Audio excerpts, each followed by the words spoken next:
Good morning, friends. I'm early at work. I'm almost half an hour early. Don't ask me how I did it this morning, but I feel like I went to school the same time as I always do, but I must have been really fast on my back to work this morning.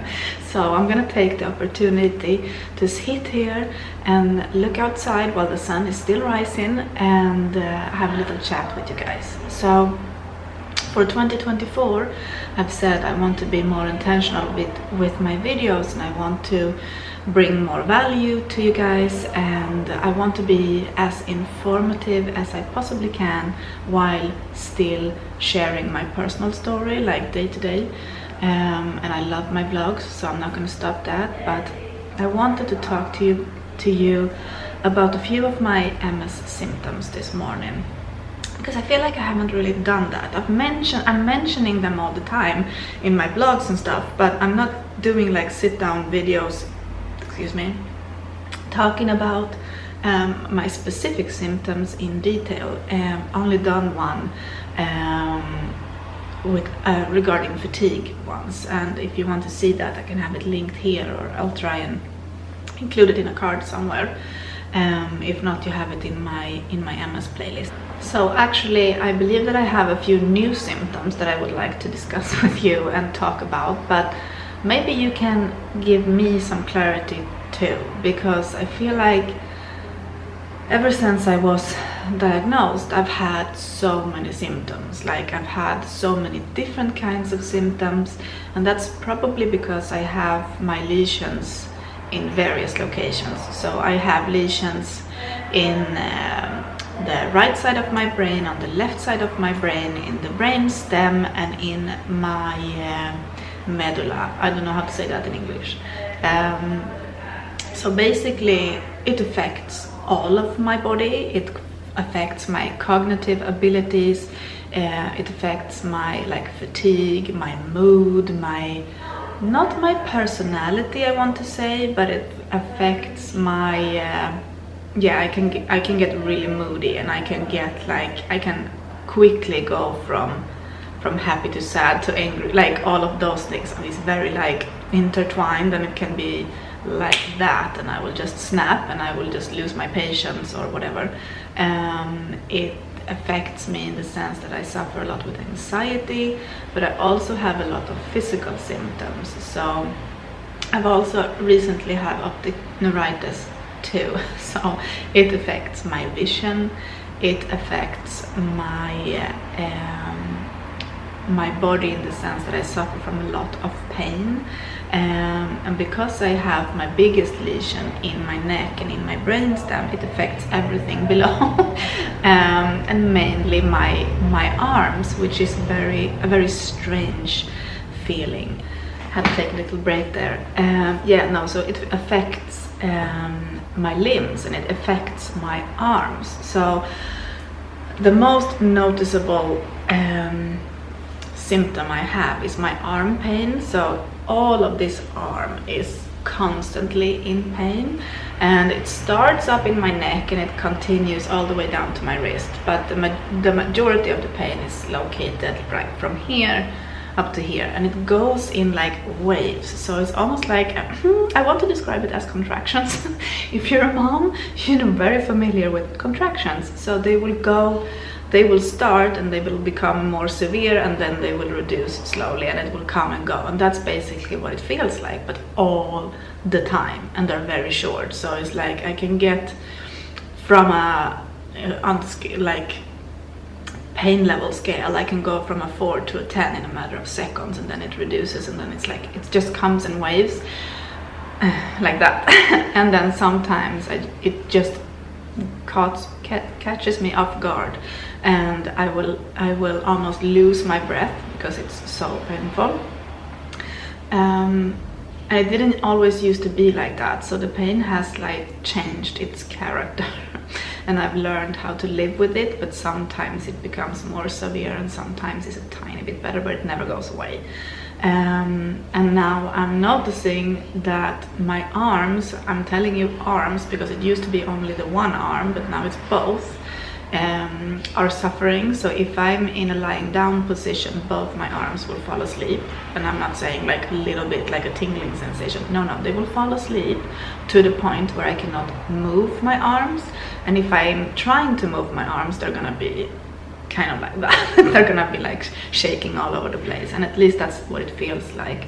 And that's very frustrating, and it's very hard to live with on a day-to-day basis, and especially when you have young kids, because I'm constantly picking up my kids. And I started noticing when I was picking up my son that after a little while my arms would just kind of give in, and I would feel like I was gonna drop him, and I had to sit down and put him down, because if not I would have dropped him, and things like that. So that affects me a lot. And as of just a few days, I've had this sensation before, because I have something else which is quite an unusual symptom, I believe, and that's my body struggles with like temperature regulation. So it's not that if I'm hot I'm gonna get more symptoms, or if I'm cold I'm gonna get more symptoms. No, it's even noticeable to the touch. So for example, I can get like my half of my hand can become ice cold, and the other half of my hand can start to feel burning, and to the point where people from outside can also feel it. It's not just in my head, so to speak. It's actually noticeable for other people too. So I feel like these two fingers, let's say, they are super cold, and then these three will be warm to the touch, which is very strange. That has happened to me before in my legs and such, but now it's happening in my hands, and it's happening in my both hands. So my thumbs currently are warm, my pinky, or no, pinky, I don't know, this finger, index finger, I don't know, they're quite warm, but these ones are freezing cold. And when I close my hand, it's like I can only feel half of my hand. So the part that's cold, I notice more than the part that is warm, that's more numb. So the hot part is more numb, and the cold part is more tingling, if that makes sense. So yeah, that's very strange feeling. Just to give you like a few examples of what I'm dealing with on a day-to-day basis. But all of these things are you know, they're not visible. So people that's looking at me, they won't tell that I'm dealing with all of these things. They don't see that I have blind spots in my eyes. They don't see any of that. They just see me smiling, doing my normal day-to-day things, which sometimes I'm grateful for, but sometimes I feel like if we don't word how we are feeling, then people just assume that we're great.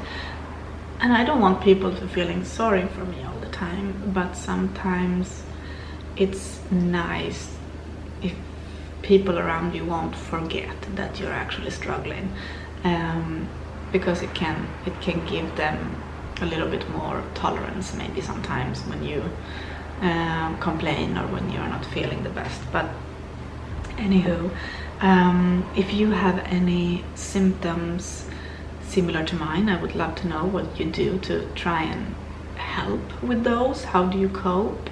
And if you're a mom, like, what do you do to help from a day-to-day basis, like your daily struggles, being a mom, taking care of young kids? Because I feel like sometimes it's hard to always be there. It's hard to always do as much as you wish you could for them. And yesterday was my son's 3rd birthday, and that it's bittersweet. When I was pregnant with him, I never felt better. When I was pregnant with him, I probably felt the most healthy I've ever done. I had no symptoms. I obviously didn't know that I had MS at the time, but like, I was feeling really good. And as soon as he was born, I entered this phase of my first MS attack, and I believe it was my first real MS attack, and a big relapse, and that lasted for a long time, and we didn't know what was going on. And that was 3 years ago, and I'm still dealing with symptoms that started from when he was a newborn. So even though I've had my diagnosis for less than for much less than that, and I've only been on drug modifying treatment for the past not even a year, it's in March marks a year, I believe, on modifying treatment. I'm on Ocrevus, or disease modifying treatment, and yeah, so like 3 years living with MS is quite a lot of symptoms for such a short period of time, and that's the only thing that worries me. So if so many things have happened in such a short time span, I'm like, what's gonna happen next? Just crossing my fingers that Ocrevus is doing what it's supposed to be doing.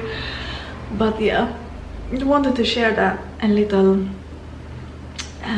story time with you guys, to give you also a little clarity of what my MS looks like. And I know that I have a few new faces here, and I'm so happy that you are here. And if there is anything specific that you want me to talk about, please leave those suggestions down in the comments. I'm gonna leave you guys for today, but thank you for tuning in, and I will be back shortly with another video. And take care. Much love, friends.